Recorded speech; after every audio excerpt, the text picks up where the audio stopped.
Mesdames, Messieurs, bonsoir. Mercredi 25 juillet 2018, voici la une du journal. Drame à Limbé, 4 morts dans des glissements de terrain après les pluies diluviennes d'hier mardi. Le sud-ouest et l'extrême nord des régions sinistrées ce soir.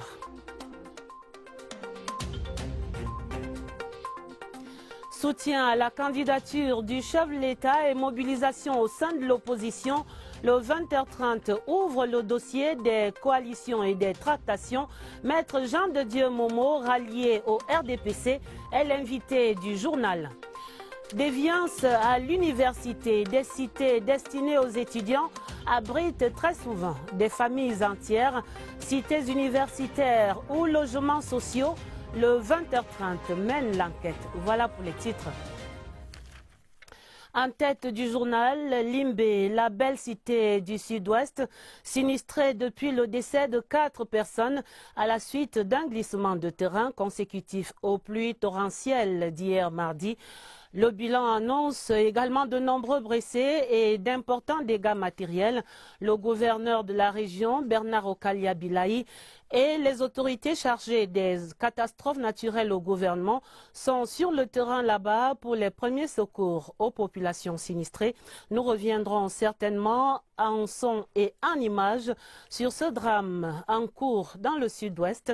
D'abord, direction l'extrême nord, même désolation dans cette région où les quartiers Katoual et Gaklé dans l'arrondissement de Maroua 1er ont les pieds dans l'eau ce mercredi. Les fortes pluies d'hier ont laissé près de 80 familles sans abri et emporté nombre de gros et menu bétail dans les cheptels. Les mesures d'urgence préconisées par les autorités, c'est dans ce reportage de Elvis Nguimaison de Sierre TV Extrême Nord. Cette maman est assise sur la fondation de sa maison, emportée la veille par les eaux en furie. Les larmes qu'elle coule renseignent à suffire sur son état d'esprit présent, de cette incertitude du lendemain, qui habite également près de 80 familles sinistrées des quartiers Gaglé et Katoual, arrondissement de Maroua 1er, qui ont tout perdu à cause des inondations dues aux fortes précipitations de la veille. Voilà, les maisons sont déjà parties, 1, 2, 3, mais il n'y a pas de 2 quand même. Nos milles et nos sèvres, ni quoi, sont déjà partis. On n'a rien maintenant là. Nous souffrons comme ça. On veut que le gouvernement vienne nous aider. Le message de réconfort du gouvernement aux sinistrés est porté par le préfet du Diamaré. Nous avons eu le sentiment que les populations sont confortées. On a prescrit à ces populations de veiller à ce que les voies d'évacuation des eaux soient libérées. Et à l'avenir, que les constructions ne se fassent plus à des endroits inappropriés. Le sous-préfet de Maroua 1er, avec l'aide des autorités traditionnelles, recense les biens détruits et emportés, et la solidarité africaine est convoquée ici afin que certaines familles accueillent sous leur toit les personnes sinistrées, surtout les tout-petits. Des pluies décidément désastreuses hier mardi à travers le Cameroun. La circulation est interrompue depuis ce mercredi au lieu dit Pont-Bokom Kojofar à Douala dans le littoral. Et pour cause, une buse métallique essentielle s'est effondrée à ce niveau sous l'effet de ces mêmes pluies qui se sont abattues également sur la capitale économique la nuit dernière. Des mesures ont été prises pour décanter la circulation et des voies de contournement sont maintenant indiqué. Retrouvons sur place Léon Bertrand Tanefo, notre correspondant sur place à Douala. Des deux côtés du pont Bokom Kojofar de Yassa ce mercredi soir, la longue file des véhicules stationnés renseignait sur l'impact de l'effondrement de cette buse métallique existentielle. Un effondrement causé par les pluies exceptionnelles qui se sont abattues sur la ville, provoquant des inondations et entraînant la perte d'une partie du bloc technique de la buse. J'ai trouvé la route coupée en deux. Depuis 14 heures, je suis cloué là, je ne parviens pas. Il n'y a pas moyen de faire marche arrière ni de faire marche avant. Afin d'éviter toute paralysie de la circulation dans la ville de Douala, de nombreuses mesures ont d'ores et déjà été prises, notamment le transfert de la circulation vers Ndokoti et Yassa. Quant à l'entreprise en charge de la construction des travaux de déviation entamés depuis quelques mois, elle dispose d'un délai de 72 heures maximum pour achever les dits travaux, conformément aux instructions du ministre des Travaux publics. Ils nous ont dit que ces travaux-là seront rapides. Moi, je suis taximan. Tous les jours, c'est la même chose. Une lenteur également justifiée par le déplacement des réseaux existants de Cantel, Eneo et Camwater. La Camwater qui dispose de 24 heures pour déplacer la canalisation d'eau sur le site. Les travaux sont prévus cette nuit sur le pont et la circulation sera rétablie ce jeudi, à en croire l'entreprise en charge. Et nous vous donnerons naturellement toutes les informations nécessaires sur ces différentes situations à travers le Cameroun. La compassion nationale qui va ce soir à ses compatriotes sinistrés, tout comme celle exprimée ce mercredi par le CERAC aux populations vulnérables de la Mefou et à Konon. Le Cercle des Amis du Cameroun a rétrocédé ce mercredi le centre de santé intégré réhabilité de Mbankomo et procédé à la remise des dons aux orphelins et aux femmes rurales de ce département. La délégation du CERAC était conduite par Madame le ministre Marie-Thérèse Abenaondoa en sa qualité de représentante personnelle de Madame Chantal Biya, la première dame camerounaise, présidente fondatrice du CERAC. Joseph Clément Ongba revient d'Auvent.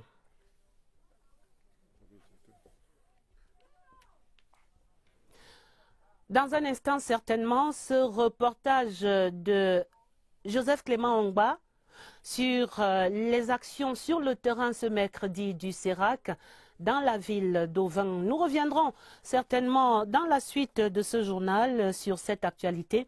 Le temps de parler de celle sur le front de la présidentielle 2018. C'est le dossier de la rédaction ce soir. Les tractations au sein de l'opposition, la coalition des partis autour de la candidature du président Paul Biya. Nous vous offrons ce soir tout le panorama et d'abord la structuration de l'opposition camerounaise. Jusque-là, en rang dispersé selon les dossiers déposés à Elecam, mais des stratégies de campagne se dessinent avec en toile de fond la quête toujours d'une candidature unique. Regard sur l'opposition camerounaise qui prépare la présidentielle, c'est l'enquête de Rodrigue Bertrand-Tueno. Le 19 juillet dernier, il arrachait la palme du dépôt de dossier de candidature le plus animé. Ce 25 juillet, lorsque nous le retrouvons à Obobogo, son quartier à Yaoundé, au téléphone accroché, il potasse déjà sa campagne. Nos équipes sur le terrain qui travaillent aux inscriptions travaillent maintenant à la divulgation de notre projet de société, à la mobilisation des électeurs afin qu'ils retirent leur carte d'électeur. Les autres partis d'opposition en course sont dans la même dynamique avec une équation majeure à résoudre, le financement. Pour faire face à la campagne, il faut les moyens suffisants. Une circulaire du président national datant de vendredi qui a précédé le lundi de la convocation du corps électoral inscrivait déjà les militants dans la logique de mobilisation de ressources pour la campagne électorale. Si nous réussissons à mobiliser 200 millions, nous allons faire une campagne à moindre coût, c'est-à-dire ce qui nous permet de nous déplacer, d'aller vers les compatriotes, trouver des gadgets. Les réseaux sociaux sont mis à contribution. C'est important pour nous d'aller communiquer de manière directe parce qu'on a des échanges avec différentes personnes sur les réseaux sociaux. L'idée d'une candidature unique n'est pas encore morte et enterrée. Nous travaillons avec les autres partenaires de l'opposition parce que le dépôt de candidatures multiples ne signifie pas automatiquement qu'il n'y aura pas une dynamique d'entente dans l'opposition. On essaye de travailler pour la coalition parce que c'est le message le plus important que nous renvoie l'ensemble des Camerounais aujourd'hui. Ce qu'ils veulent, c'est une coalition pour le changement. Imaginez ce que sera la campagne si ce vieux rêve de candidature unique de l'opposition devenait enfin réalité.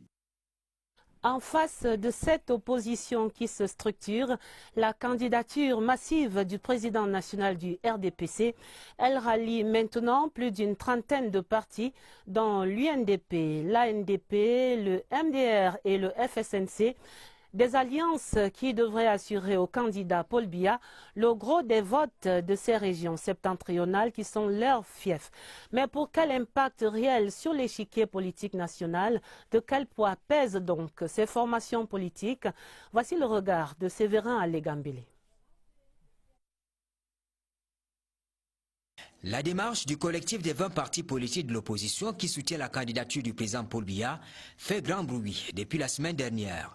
Un bruit qui dissipe mal l'effet produit par les résolutions des états-majors des partis que sont le MDR, l'ANDP, le FSNC ou l'UNDP en l'espace de quelques jours. Soutenir la politique du gouvernement, c'est d'abord soutenir la politique de son chef, le président de la République. Du point de vue de l'analyse politique, le mouvement de ralliement observé traduit un état d'esprit. L'initiative en termes de démarche cohérente de groupe montre effectivement qu'il y a un poids psychologique qui n'est pas à négliger.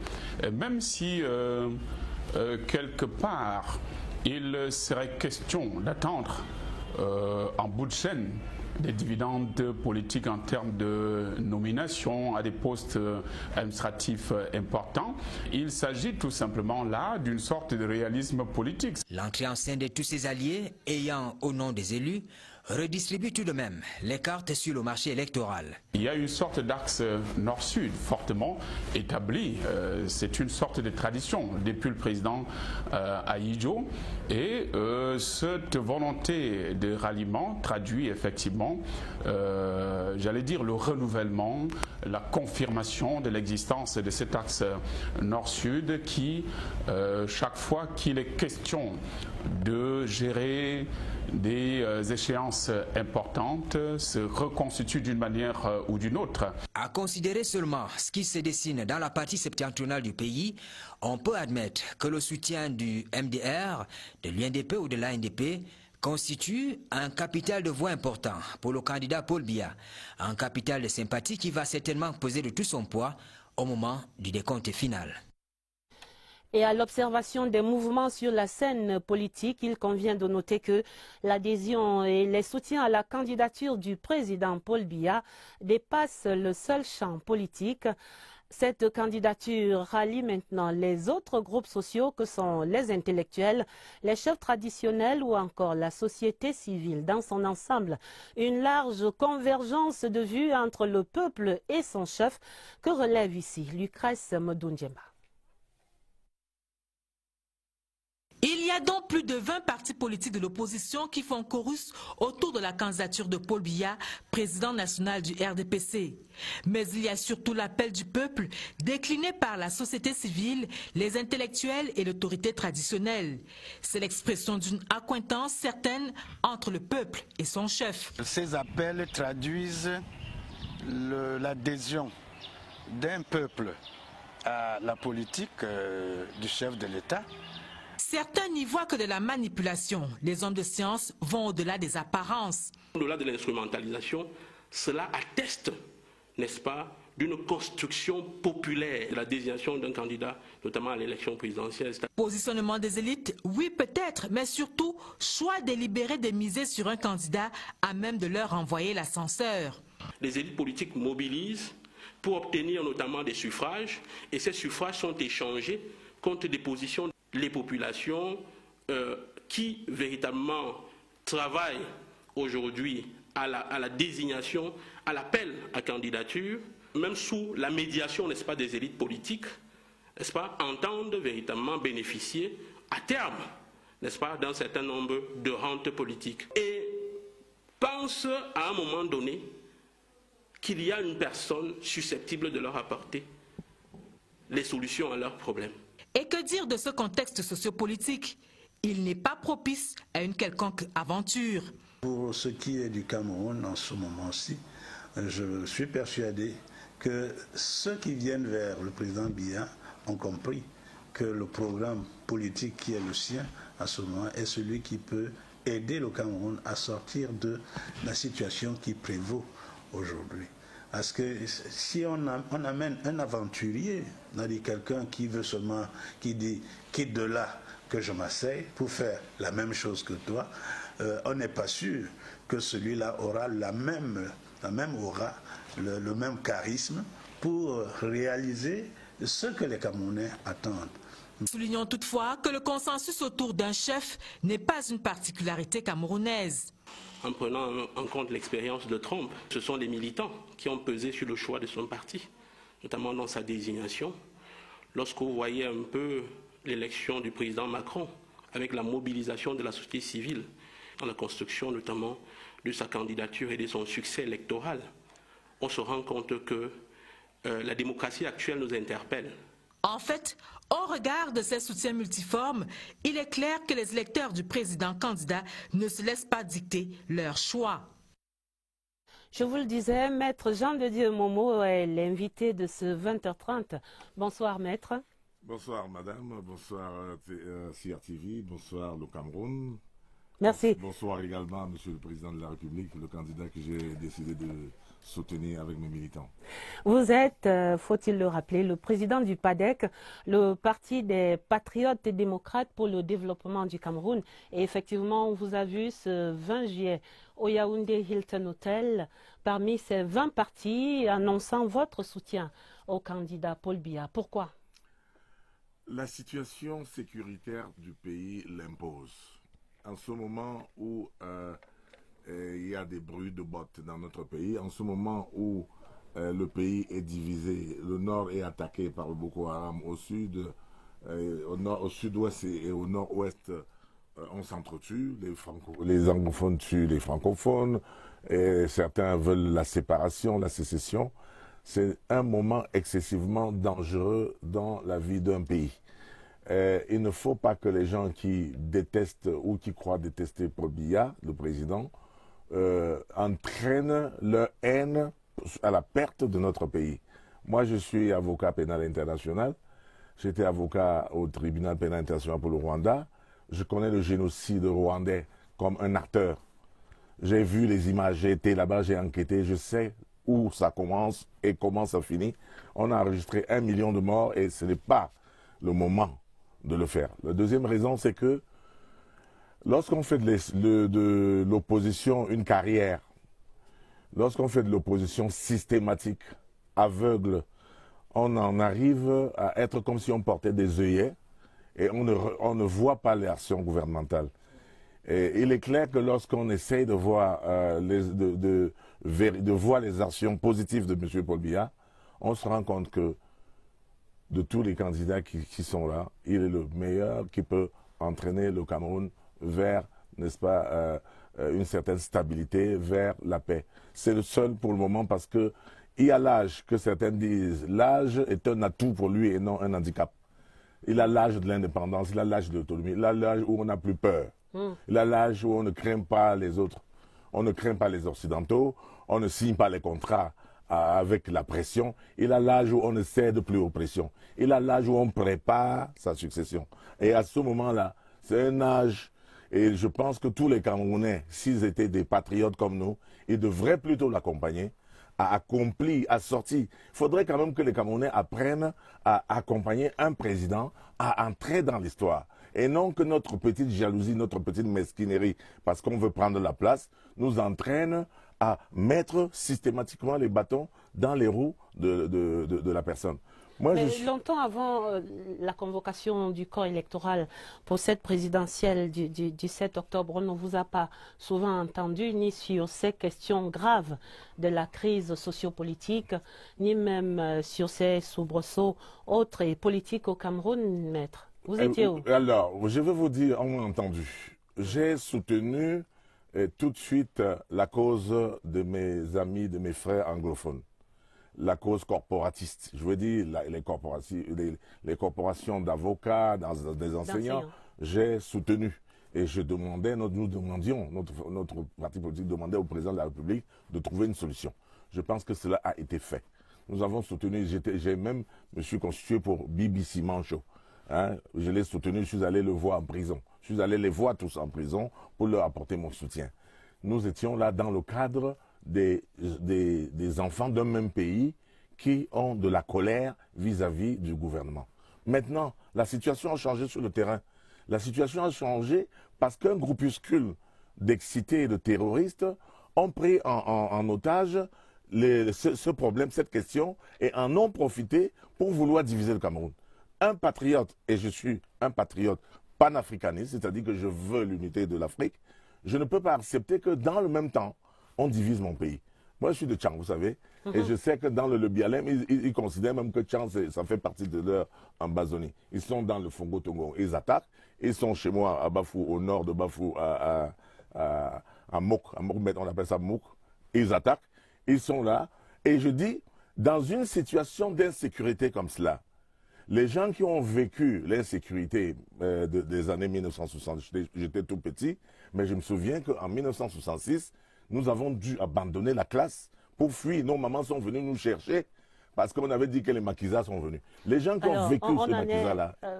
pas là certainement, voilà. Ni au Rwanda, et on espère qu'on n'en arrivera pas là. Justement. Mais de quel poids pèse votre soutien? Quelle solution vous apportez exactement dans l'escarcelle de la recherche des solutions de sortie de toutes les crises en cours? C'est excellent à vous poser la question commune, la question qui est dans les réseaux sociaux, de quel poids politique il pèse.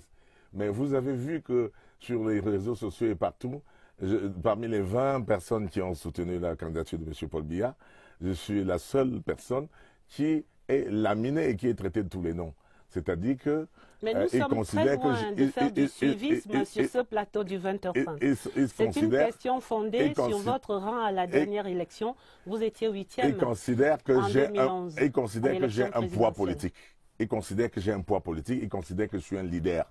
De toutes les façons, un leader, c'est pas une question de chiffres. Et moi, j'ai dit que, fondamentalement, ce que j'apporte au président Paul Biya, ce n'est pas mes 0,4%. Ce que je lui apporte, au-delà de la légitimité qu'il a, c'est la dignité. Ce que j'apporte, c'est la sincérité. Non, les gens doutent. Les gens disent que cette légitimité est construite autour du RDPC et que c'est un parti obèse, etc. Mais c'est son parti, c'est normal. Je lui apporte les voix d'une opposition véritable, d'une opposition radicale. Je les ai. Parce que nous avons siégé, et je puis vous dire que cette question a divisé notre électorat. Mais au fur et à mesure que j'ai expliqué, nos militants commencent à comprendre. Beaucoup de mes militants, beaucoup de cadres de nos partis qui ont été associés à la décision l'ont comprise. Et beaucoup attendent ici à Yaoundé, à l'ouest. Ils attendent également des dividendes, dit-on, de ce soutien. Ils attendent d'aller en campagne pour soutenir le candidat Paul Biya. Écoutez, Madame Bala, je vous dis une chose. Vous avez le Singapour où le Premier ministre, un avocat qui est comme moi d'ailleurs, est resté presque une quarantaine d'années au pouvoir. Et vous savez où le Singapour est aujourd'hui. Vous avez la Chine. C'est quand même les dragons du Sud-Ouest. Nous n'allons pas chercher si loin, on n'a pas le temps d'aller aussi loin, maître, sur ce plateau. C'était pour vous dire simplement, pour vous dire simplement que la valeur, elle est symbolique, mais elle est réelle. C'est une valeur de sincérité. Ce n'est pas de l'opposition factice. Vous comprenez? Parce qu'au Cameroun, peut-être que vous, à la CRTV, vous ne le savez pas, moi, je suis considéré par une fraction de la population qui me tire dessus comme étant de l'opposition radicale. Donc, quand un membre de l'opposition radicale, et moi j'ai été radical, hein, on l'a compris. Maintenant, quand je viens, vous déclarez votre soutien au chef parce que candidat. J'ai vu, d'ailleurs, en politique et en démocratie, on dit que quand quelqu'un te gagne, il faut le suivre. Mais sauf qu'en Afrique, quand quelqu'un te gagne, il faut le torpiller. Il faut le torpiller jusqu'à ce qu'il échoue. C'est pas comme ça que je conçois la politique. C'est pas comme ça que moi je conçois en tant que entrepreneur politique. En même temps, un patriote. Moi, je pense qu'il faut aider le président Paul Biya à sortir par la bonne porte, par la porte de l'histoire, à entrer dans l'histoire au lieu de le torpiller. D'accord, nous avons très bien compris votre positionnement en ce moment sur cet échiquier politique et vers la campagne qui s'annonce à partir du 24 septembre. Nous allons l'accompagner. Bon, mais je voulais vous dire aussi une chose quand même rapidement. Nous n'avons plus beaucoup de temps, maître.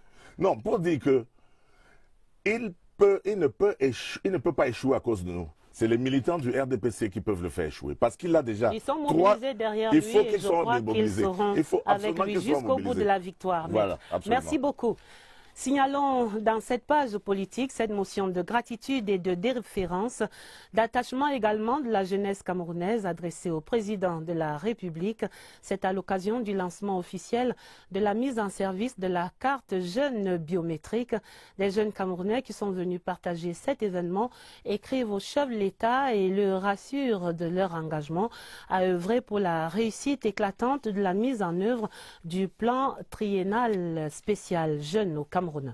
Je vous propose à présent de découvrir un peu mieux ces personnalités qui étaient nommées hier mardi par le président de la République au sein de 2 sociétés d'État.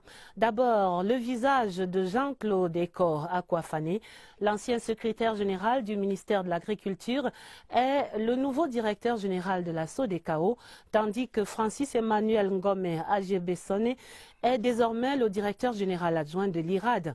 Eugène Bey livre ici le profil des promus et les défis qui les attendent. Le cacao, depuis des lustres, demeure l'une des principales richesses de notre pays. Pas étonnant que le gouvernement affiche une claire ambition que des 250 000 tonnes par an à date, la production soit portée à 600 000 tonnes par an à l'horizon 2020. L'ancien secrétaire général du ministère de l'Agriculture et du Développement rural, pendant de longues années, aujourd'hui directeur général de la SODECAO, maîtrise tous les enjeux de ce produit pilier de l'économie camerounaise. Le Cameroun est une puissance agricole, mais il faudrait aller beaucoup plus loin. D'autant plus que l'industrialisation même du Cameroun, que nous appelons de tous nos voeux, pendant les 50 prochaines années, reposera sur l'agriculture, la transformation des produits agricoles. Mais pour cela, nous devons massifier la production agricole dans notre pays, dans tous les secteurs, en particulier la branche cacao. Les experts sont formels, le cacao du Cameroun a la cote sur le marché international. Mais sa principale faiblesse reste l'insuffisance de qualité. C'est ici que l'IRAD, Institut de recherche agricole pour le développement, devrait avoir un rôle majeur à jouer. Les nouveaux responsables de l'IRAD, Francis Emmanuel Ngome Adjébessone, directeur général adjoint, et le docteur Nanganga, président du conseil d'administration, nommé ce 24 juillet par décret du président de la République, en ont pleinement conscience. L'IRAD, ingénieur agricole de l'État, devrait à terme améliorer la production actuelle autant en qualité qu'en quantité, ce qui nécessite l'amélioration des techniques culturelles, l'amélioration des méthodes de conservation, l'amélioration du traitement du produit final à travers le séchage, la fermentation. L'une des clés de réussite de l'émergence du Cameroun à l'horizon 2035, que le chef de l'État appelle de tous ses voeux, est désormais entre les mains de ces 2 institutions. Agriculteurs et cacaoculteurs espèrent légitimement en des lendemains qui chantent. L'Union européenne soutient la compétitivité de l'économie camerounaise. L'UE accorde un financement de 6,5 milliards au Cameroun pour améliorer les performances de nos entreprises, l'environnement des affaires et l'accès aux énergies. Pour signer cette convention de 5 ans ce mercredi ici à Yaoundé, le chef de la délégation de l'Union européenne et le ministre de l'économie étaient entourés de nombreux membres du gouvernement. Voici le compte rendu de Alvin Giselze. Signature des documents, échange des parapheurs, le dispositif d'appui à la compétitivité du Cameroun peut se mettre en branle. 6,5 milliards de francs CFA reçus du partenaire fidèle, l'Union européenne. Le programme, qui va s'étendre sur 5 ans, accorde une place de choix au commerce et à l'investissement. Ce projet, avant tout, en étroite collaboration avec les professionnels et les organisations du secteur privé, vise à mettre à disposition de l'expertise, des conseils et de l'appui très concret pour le montage des dossiers qui permettent aux acteurs du secteur privé de développer leurs activités et de devenir plus compétitifs. Un appui de plus de l'Union européenne à l'économie camerounaise. Cette enveloppe de 6,5 milliards permettrait d'apporter de l'assistance technique au secteur privé, permettrait d'améliorer à travers des réformes à envisager le climat des affaires et permettrait aussi de donner une nouvelle impulsion au Cameroun Business Forum. Ce financement apporte une plus-value au secteur privé dans la mise en œuvre de l'accord de partenariat économique. Nous sommes donc disposés à aller vers nos membres, vers les petites et moyennes entreprises pour leur donner l'information qu'il faut. Et nous demandons donc à l'Union européenne d'utiliser ce canal de la Chambre et des associations socio-professionnelles pour pouvoir donner l'information totale aux petites et moyennes entreprises. De belles perspectives en vue pour l'économie camerounaise. Dans l'autre actualité gouvernementale ce mercredi, 3 nouveaux secrétaires généraux entraient en fonction pour les ministères de la fonction publique, de la décentralisation et du développement local et le ministère des Postes et Télécommunications. Tous accueillent des chefs d'orchestre qualifiés que présente ici Catherine Toulou-Elanga. C'est le tout nouveau secrétaire général du nouveau ministère de la décentralisation et du développement local. En l'installant dans ses fonctions, le chef de ce département ministériel, Georges Elanga Obam, a prescrit à son nouveau collaborateur la mise d'une administration compétente et résolument tournée vers l'atteinte des résultats. C'était en présence du ministre de l'administration territoriale, Paul Atangandji. De ce chef d'orchestre, le ministre de la décentralisation et du développement local attend qu'il privilégie la compétence, la concertation et le travail d'équipe au-dessus de toute considération. Au grand amphi de l'ENAM, le nouveau secrétaire général du ministère de la fonction publique et de la réforme administrative, Maïna Anatole, prenait fonction. Âgé de 49 ans, il est nanti d'une maîtrise en droit privé et par la suite diplômé en administration générale. Ce mercredi matin, au cours de son installation, le ministre de la fonction publique et de la réforme administrative, Joseph Ley, a recommandé à ses spécialistes en matière de décentralisation plusieurs points essentiels. Le secrétaire général, c'est la tour de contrôle du ministère, c'est le patron de l'administration, c'est lui qui doit veiller au bon déroulement de l'ensemble des activités, à la bonne tenue de l'ensemble des services. Et pour clôturer le bal des installations, le ministre des Postes et Télécommunications, Minette Libam Liliquin, a présenté officiellement Mohamed Saoudi, secrétaire général de son département ministériel. Âgé de 50 ans, inspecteur des Postes et Télécommunications, Mohamed Saoudi hérite d'un environnement où la compétence et le pragmatisme sont de rigueur. Audience au ministère des Relations extérieures, son Excellence le jeune Belam Bella recevait l'ambassadeur de la République centrafricaine, son Excellence Martial Betty Maras. Il est par ailleurs président du groupe des chefs de mission diplomatiques africaines accrédités au Cameroun. Sur le contenu de ces échanges, je vous propose d'écouter ici son Excellence Martial Betty Maras, interviewé par Laurentine Bokono.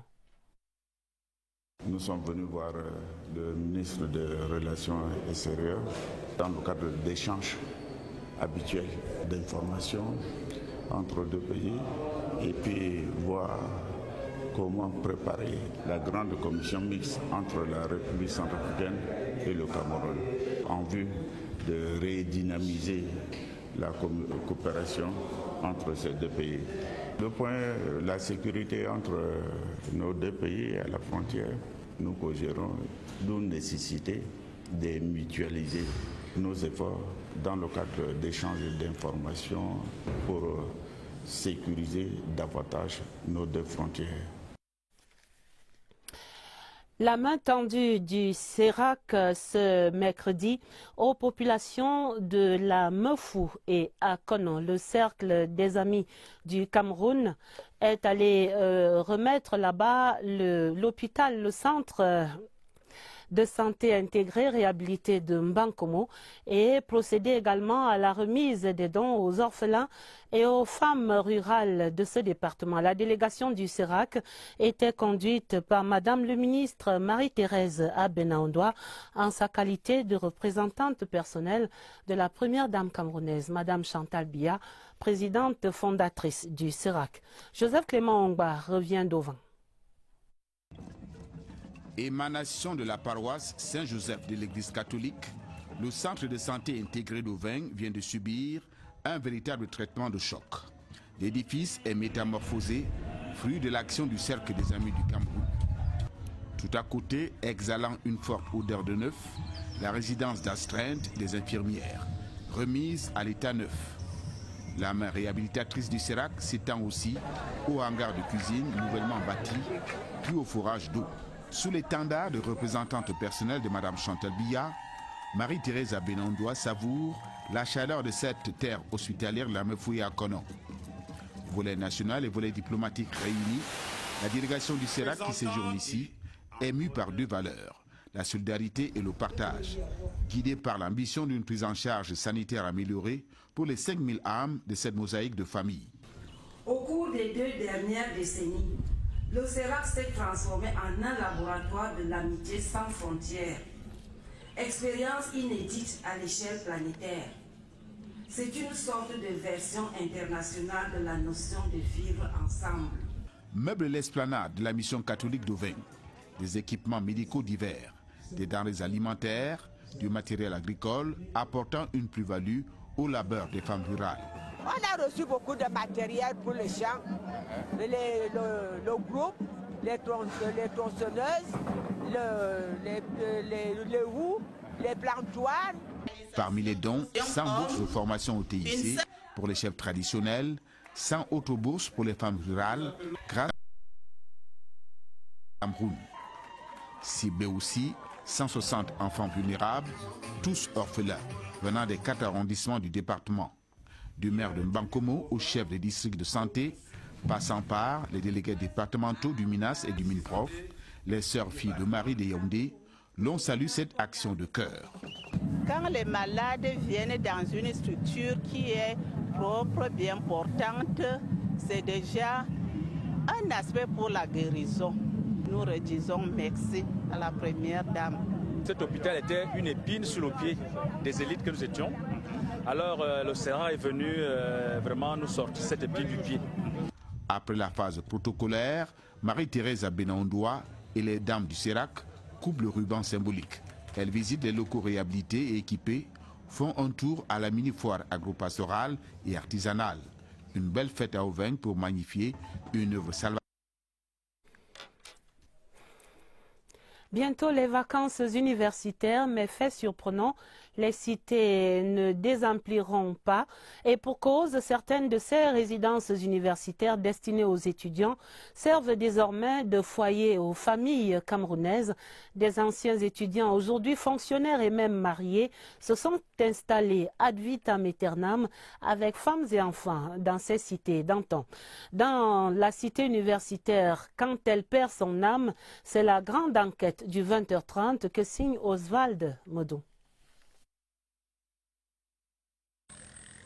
Au commencement était la cité universitaire, un cadre de vie destiné aux étudiants durant leur cursus. De la cité, on est arrivé au quartier. Puis, le logement temporaire est devenu définitif par la force des choses. Le manque de moyens financiers apporte toujours les étudiants qui ont fini surtout leur cursus scolaire à rester dans leur chambre ici à l'université. Les étudiants d'hier sont devenus pour certains des chefs de famille aujourd'hui. Là, c'est arrêté leur mutation, puisque beaucoup conservent jalousement leur chambre d'étudiants. Un choix qui s'impose de lui-même pour plusieurs. Tu finis peut-être, tu as la licence, tu as un master, tu n'as plus de soutien, le parent ne te donne plus rien, il se dit que bon, tu es déjà grand, tu es majeur, tu as fait l'école, il faut que tu te battes. Tu vas te battre dehors, il n'y a rien, il n'y a pas de possibilité de payer une maison de 30 000. Tu es obligé de rester dans une chambre de 10 000. Dans le lot, il y a des fourmis, aux côtés de quelques cigales. Des anciens étudiants qui amassent et construisent leur avenir. Il y a ceux-mêmes qui ont un bon salaire, mais ils disent qu'ils veulent d'abord construire une maison, donc ils restent là sur place. Ils font peut-être 10 ans sur place. Quand ils sortent après les 10 ans, bon, vous vous retrouvez quelque part, ils disent non, moi j'ai construit. Normal donc que des familles se créent dans cet univers avec un quotidien fait de routine. Il y a des parents déjà. Moi j'en ai 2, voilà des gosses, des bébés, j'en ai 2 déjà. À un certain âge, tu es obligé de te jeter. Il y a ceux qui ont des grands enfants déjà dans la chambre. On se superpose. Vous avez déjà la trentaine, déjà à 28 ans. Il y a les parents qui disent que mais mon frère, tu ne fonctionnes pas. Seulement 9 mètres carrés pour une famille de 4 personnes et parfois plus, ça ne passe pas du tout. Il manque un peu de vie privée pour les parents et l'enfant grandit dans cet espace-là. Ce qui fait que il intègre aussi tout ce qu'il voit, tout ce qu'il entend. Pour le psy, la raison des moyens financiers limités n'excuse pas toujours cette promiscuité volontaire. Ce sont des calculs, c'est pas facile. Bon, c'est vrai qu'on ne peut pas se cacher aussi derrière ça parce qu'il faut aussi penser à l'épanouissement de l'enfant. Seulement, le phénomène reste bien ancré dans les milieux universitaires. Ces lieux de résidence, devenus définitivement temporaires. Les locataires, eux, ne s'en plaignent d'ailleurs qu'à moitié. Juste un toit et le reste est souffle. Et pourtant, Oswald, voici de nouveaux bacheliers qui vont frapper à la porte de ces cités universitaires dès la prochaine rentrée. Et naturellement, ils auront beaucoup de mal à se loger. Pour l'instant, laissons-les savourer leur succès au bac 2018. Ces résultats sont disponibles depuis hier soir. Des résultats en nette amélioration selon l'Office du baccalauréat du Cameroun. Laurence Okalia. Voici Luc. Candidat au baccalauréat 2018, quelques jours avant les résultats, sillonnant les couloirs de son lycée en plein stress. Il y a des rumeurs qui courent que le bac est dehors dans certains endroits comme Douala, Bafoussam. Aujourd'hui, revoici Luc, le jour des résultats. Je suis vraiment très ému parce que j'ai vraiment réussi mon baccalauréat. Pour le stress, ça va. Je suis vraiment très ému. C'est le sentiment qui les habite tous, les désormais anciens élèves du lycée bilingue d'Emana. Rien de plus réjouissant pour les parents. Je suis venue jouir du résultat de ma fille, de la réussite de ma fille. Mais aussi pour l'administration, satisfait de son travail. L'année dernière, nous étions à 41% et cette année 66%. Ça montre que les progrès sont vraiment là. Effectivement, le baccalauréat général a fait de bons résultats cette année. De 46,13% en 2017 à 51,74% cette session. Les candidats de la région du Soleil Levant ont souvent dû se coucher très tard pour avoir le meilleur taux de réussite au Cameroun. Derrière eux, le nord-ouest et le sud-ouest. On note fièrement d'ailleurs une nette amélioration par rapport à l'année dernière. La témérité et le courage de ces candidats ont été gagnants. À présent, à bas les uniformes, les portes du supérieur leur sont ouvertes. Une autre vague d'étudiants de l'IAI, l'Institut africain d'informatique, recevait des ordinateurs portables, dont du chef de l'État ce mercredi à Yaoundé. Cérémonie à la suite de la première vague de distribution. C'était lundi au Palais Polyvalent des Sports, ici à Yaoundé. Inès Magoum pour le reportage au Centre d'Excellence Paul Biya, IAI, Cameroun. Enfin, leur laptop de marque Paul Biya Higher Education Vision.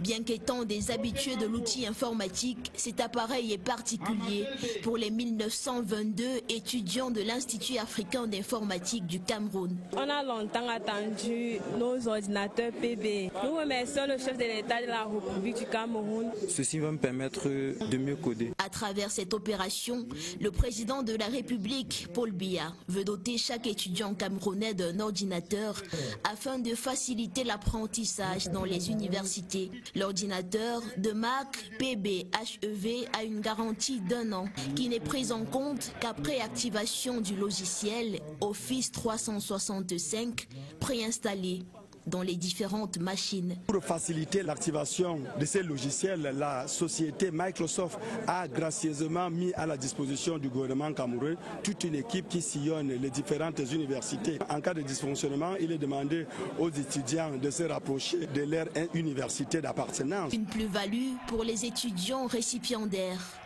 À ce jour, plus de 200 000 ordinateurs sur les 500 000 promis par le président de la République ont déjà été distribués. Des nouvelles des journalistes camerounais en stage en République populaire de Chine. Ils ont entamé la 2e semaine de leur séjour, une étape consacrée essentiellement à la découverte de quelques fleurons de l'industrie technologique chinoise et du riche patrimoine culturel de Beijing. Allons découvrir ces sites dans ce reportage de Martine Noël Dengue, un séjour en terre chinoise. C'est un campus où dort l'âme de la culture chinoise. Le collège impérial de Beijing, bâti il y a plus de 2000 ans, est un lieu d'histoire, de pèlerinage et d'apprentissage qui s'étend sur 22 000 mètres carrés. Et c'est lui, Confucius, philosophe considéré par ses compatriotes comme le premier éducateur de l'Empire du Milieu, qui est au centre de toutes les attentions.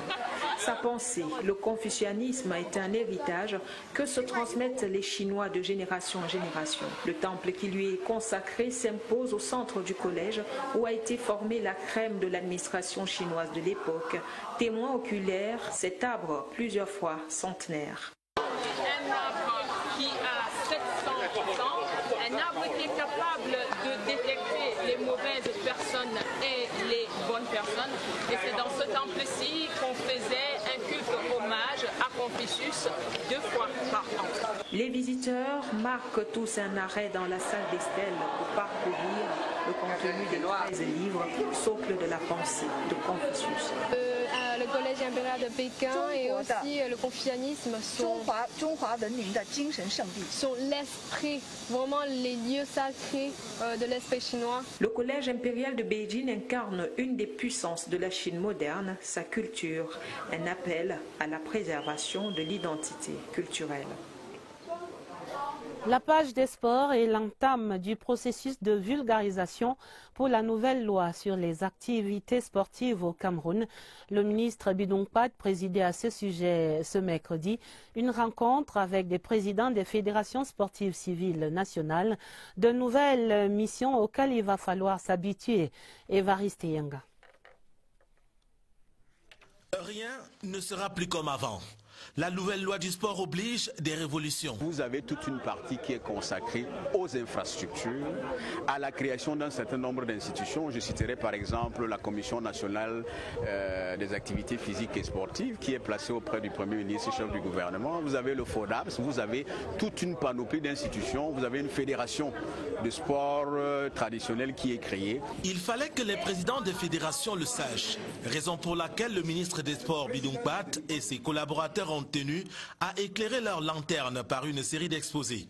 Résultat, c'est une loi qui est positive pour le mouvement sportif camerounais, d'autant plus qu'on parle maintenant de presque tous les pans du contrôle ou bien du moins de la gestion du sport, du management du sport. Nous parlons par exemple du financement des infrastructures sportives, nous parlons par exemple des financements au sein des fédérations, tant par les entités privées que publiques. Au regard de cette loi, nous allons prendre des ajustements qui vont permettre à notre discipline de s'épanouir, de se développer pour que le mouvement sportif puisse connaître la contribution du Sambo et du Nambodo. Les présidents de fédération seront édifiés davantage au cours des échanges. Chacune des réponses de la partie ministérielle au manager sportif est inspirée du nouveau cadre juridique. Cette nouvelle loi qui met un accent sur la conciliation en interne en cas de litige. Le préalable obligatoire, c'est d'abord régler le problème en interne au sein de la fédération. Si le problème n'est pas réglé en interne au sein de la fédération, on passe par la conciliation qui devient une conciliation obligatoire. Ce n'est plus facultatif. Recommandation ferme de Bidong Pat à exécuter dans l'urgence, s'approprier la nouvelle loi du sport, la vulgariser et l'appliquer à la lettre. Privilège devra être accordé à la conciliation afin de contenir les litiges sportifs récurrents. Voilà des nouvelles qui viennent mettre un terme à ce 20h30. La fin du 20h30 préparée avec la collaboration de Agnès Solange Abessolo. Vous aurez d'autres informations à minuit en compagnie de Jean Cyriac Bessé et de Patricia Leba Metuxon. Retrouvez sur cette antenne immédiatement après ce journal l'intégralité du point de presse donné récemment par Roger Daniel Nkododan, le président du Parlement panafricain. Vous pouvez revoir ce journal et toutes les éditions d'information de CRTV News sur notre site internet www.crtv.cm. Très belle soirée sur la CRTV et à demain 20h30.